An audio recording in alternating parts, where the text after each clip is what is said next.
O Império Napoleônico. O Império Napoleônico se estende de 1804 a 1814.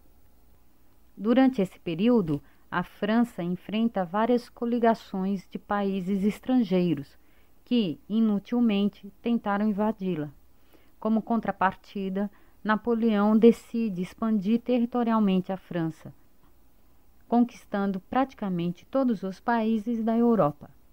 As conquistas feitas por Napoleão foram resultados de inúmeros fatores, como o uso de equipamentos e armamentos modernos, como o telégrafo óptico e as armas menores e padronizadas, o surgimento de tropas civis aumentando o contingente de soldados e, por fim, o emprego de novas concepções de combates e estratégias militares até então ignoradas pelos generais.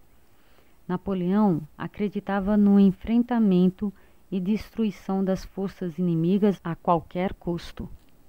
Para tanto, ignorava a neutralidade das nações que estivessem no seu caminho e pudessem atrapalhá-lo, e utilizava a guerra como mais um instrumento para impor seus projetos políticos.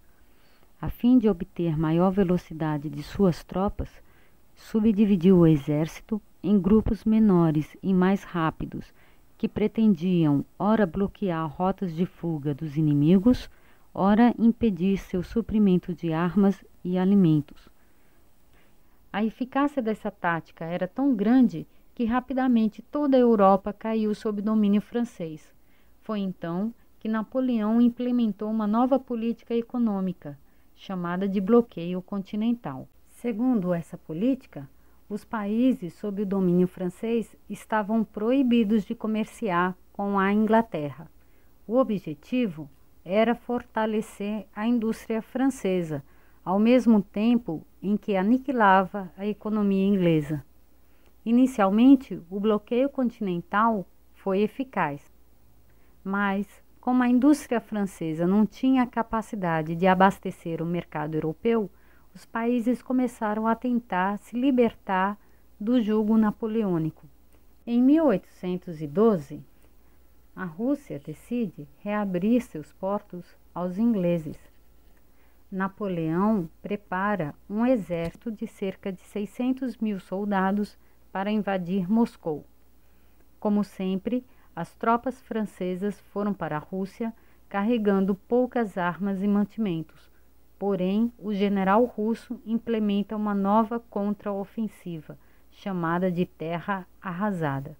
Enquanto as batalhas estavam concentradas nas cidades vizinhas a Moscou, toda a capital russa foi esvaziada e, em seguida, completamente destruída, os prédios incendiados e os mantimentos levados pela população. Quando o exército francês chegou a Moscou, ainda de noite, só encontrou destruição. Os soldados não tinham alimentos suficientes, nem abrigo para se protegerem do rigoroso inverno russo, que atingia temperaturas de 30 graus negativos. Napoleão, que estava com os soldados em Moscou, não teve outra alternativa senão ordenar a retirada do exército francês. A volta para a França durante o inverno significou a morte de mais de 500 mil soldados.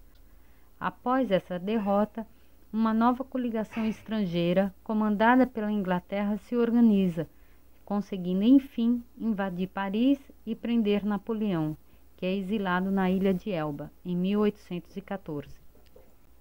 A França pós-Napoleão. Com a prisão de Napoleão, a França volta a viver uma crise econômica sob a dinastia dos Bourbons, com Luís XVIII. Por isso, a burguesia e o exército se unem e planejam o retorno de Napoleão em 1815. Quando os boatos da fuga de Napoleão chegam a Paris, Luís XVIII foge da França. Começa assim o chamado Governo dos 100 Dias de Napoleão. Ele tenta reorganizar o exército francês e restabelecer o bloqueio continental, mas a França já não era mais a mesma. Todos estavam cansados das guerras e os melhores soldados já tinham morrido nas batalhas anteriores.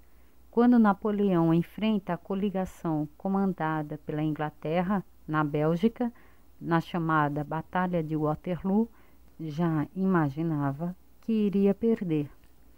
A nova derrota de Napoleão significou o fim do Império Napoleônico. Napoleão é preso e desta vez enviado para uma ilha no Atlântico Sul, a ilha de Santa Helena, pertencente à Inglaterra, onde morre em 1821.